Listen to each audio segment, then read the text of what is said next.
안녕하세요. 소소하게 월천TV입니다. 저희 채널은 종목 추천이나 차트 분석은 따로 없습니다. 증권사에서 발간된 기업 분석 리포트나 산업 분석 리포트를 리뷰하고 종목에 대한 투자 아이디어를 생각해 볼 수 있는 것을 목적으로 하고 있습니다. 종목에 대한 언급이 있더라도 꼭 기본적 분석과 기술적 분석을 통해 분할로 접근해 보시길 제안드립니다. 금일 94개의 리포트가 발간되었으며 현주가 대비 목표주가 괴리율이 60% 이상의 종목을 살펴보도록 하겠습니다. 중국, 미국, 유럽, 일본, 인도 지역 인프라 투자 관련 종목으로 올 2분기 컨센서스를 상회한 DY파워, 목표주가 45만원으로 2분기 컨센 상회 및 하반기 자산 매각 모멘텀이 있는 SK, 베트남 증설 효과 및 풍력 산업의 중장기적 성장 수혜를 받을 CS 베어링, 코로나로 인한 베트남 법인 관련 불확실성이 존재하나 수익성 개선 흐름을 이어가고 있는 한세실업, 3조 원의 시설 투자를 공시한 LG 디스플레이, 2분기 영업이익 133억 원으로 어닝 서프라이즈를 기록한 신흥 SEC 살펴보겠습니다. 첫 번째로 DY파워 살펴보겠습니다. 7월 발표된 건설기계 지표 및 PMI, 산업주문량 지표 모두 두 자릿수 성장률을 보이고 있으며 선진 시장을 중심으로 하반기에도 양호한 수준의 성장 지속이 전망됩니다. 현 상황의 중국 인프라 모멘텀 둔화에 대한 시장 우려는 과도하며 하반기 중국 매출은 유지될 것으로 전망하며 중국뿐 아니라 다각화된 영업망을 통해 선진시장 매출이 성장할 것으로 보고 있습니다. 2분기 영업이익은 124억 원으로 매출 수익성 모두 기대치를 상회했습니다. 글로벌 경기 회복과 코로나 기저 효과로 미국은 YOY로 377%, 유럽은 122%, 한국은 103%, 일본은 68% 성장했습니다. 델타 바이러스 리스크에도 불구 인도 시장은 40억 원의 매출로 양호한 건설 경기 회복이 이루어지고 있다고 해석이 가능하다고 보고 있습니다. 두 번째는 SK 종목 살펴보겠습니다. 유한타증권에서 발간된 자료로 목표주가 45만 원을 제시했고 현주가 대비 괴리율은 74%입니다. 2분기 영업이익은 1.21조 원으로 컨센서스인 1.08조 원을 12.5% 크게 상회했습니다. 컨센 상회는 SK이노베이션의 실적 호전에 기인하며 SK이노베이션은 전년 대비 0.5조 원 흑자 전환에 성공했습니다. SK텔레콤은 분기 대비 0.39조 원으로 11% 증가, SKC는 169% 증가, ENS는 1946%의 수익성 개선이 있었습니다. 한전에서 전력을 시장 가격으로 매수하는 개통 한계 가격이 작년 하반기 기간 중 저점을 통과 후 빠른 속도로 반등하는 모습입니다.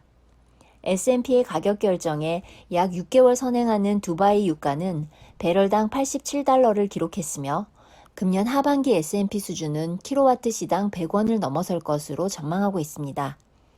연간 영업이익은 2018년에서 19년 수준인 5천억을 넘어설 전망입니다. SK팜테코 영업이익은 40억 원으로 YOY 81% 감소했습니다. 전분기 대비로는 흑자 전환했습니다.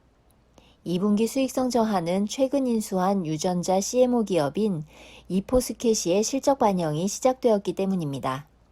이포스켓의 주요 라인업이 2023년에서 2024년 상용화될 것으로 전망되어 해당 기간 전까진 손익 관점에서 눈높이를 낮춰야 하는 변수가 될 것으로 보이는 상황입니다.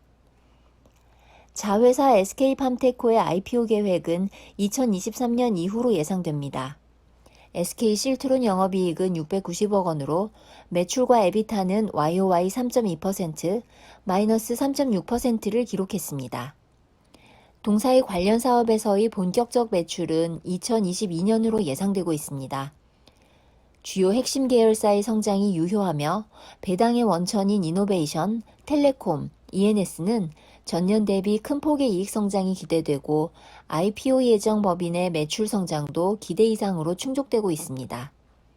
또한 상반기 중 그린, 바이오, 첨단 소재, 디지털 분야에 누적 2.3조 원의 투자를 집행했습니다.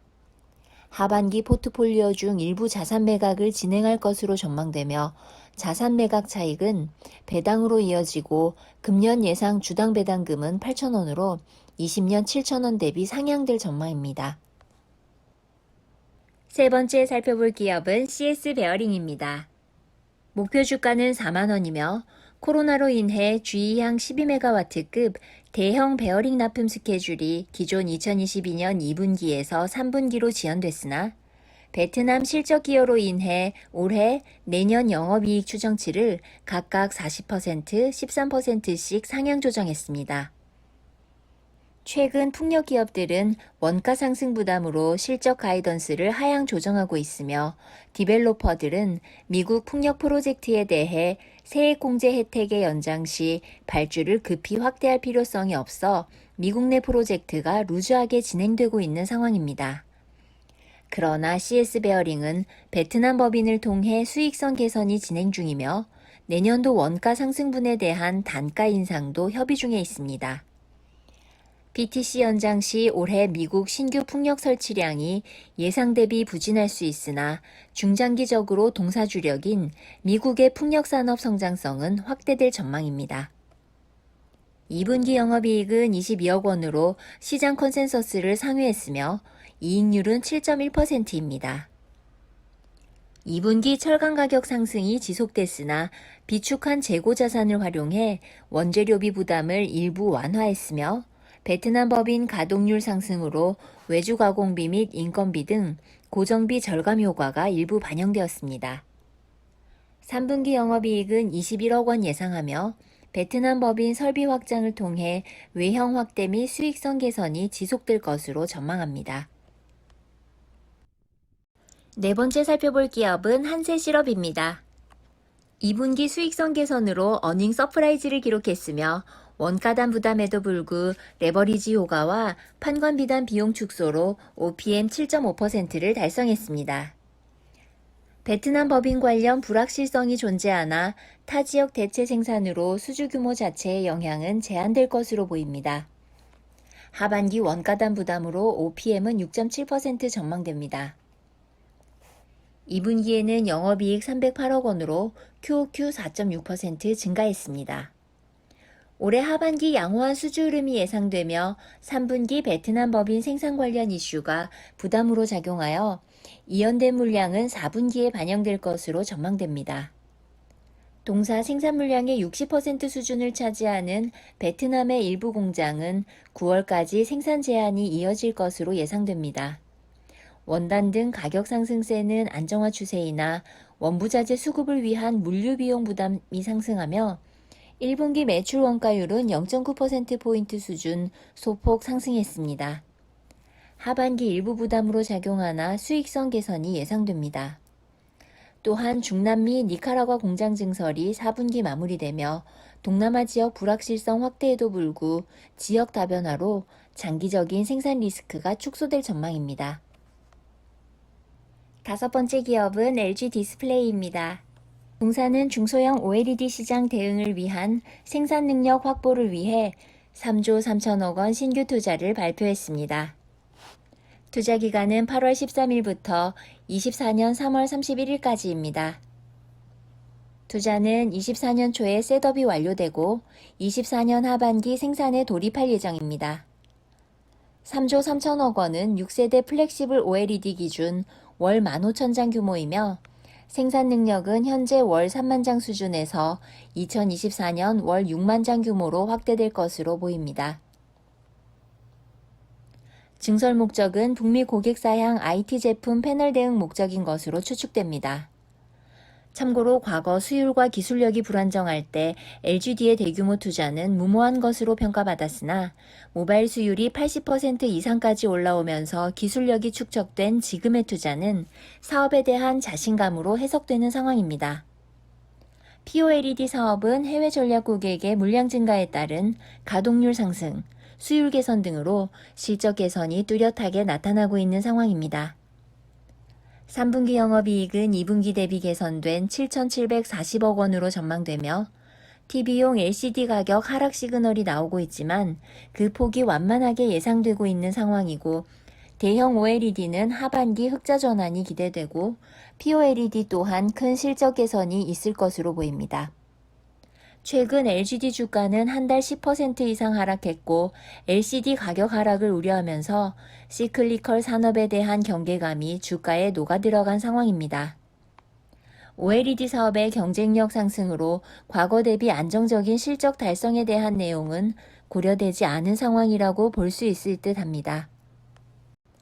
마지막 기업은 신흥 SEC입니다.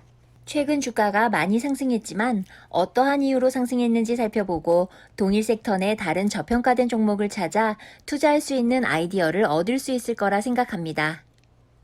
본 보고서를 통해 목표 주가가 14% 상향하며 10만 원을 제시했습니다.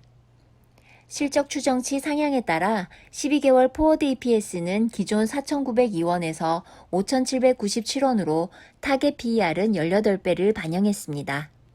국내 법인, 해외 법인 전반적인 가동률 확대와 캐파 증설 구간에 진입했으며 전방시장 고성장으로 외형 확대, 이익률 개선이 확인되고 고객사의 미국 시장 진출 시 현지 법인 투자를 통해 높은 중장기 성장성 또한 기대해 볼 수 있는 상황입니다.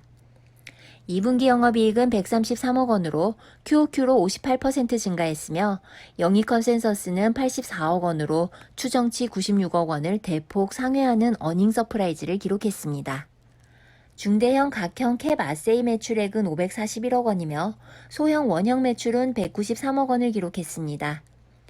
중대형 캡 아세이에 비해 낮은 수익성의 소형 원형 NCID 공급 확대로 인한 원가율 개선에 반감비 절감 효과로 영업이익률이 14.4%로 QOQ로 3.2%포인트 개선되었습니다.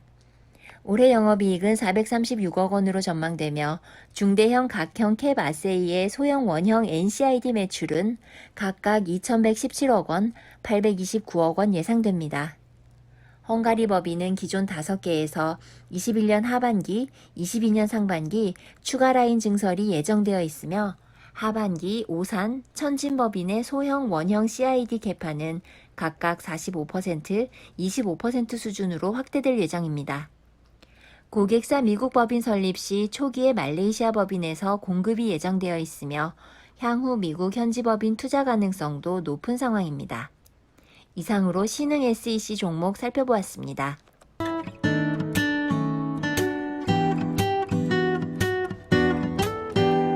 금일 종목 리포트 리뷰를 마치겠습니다.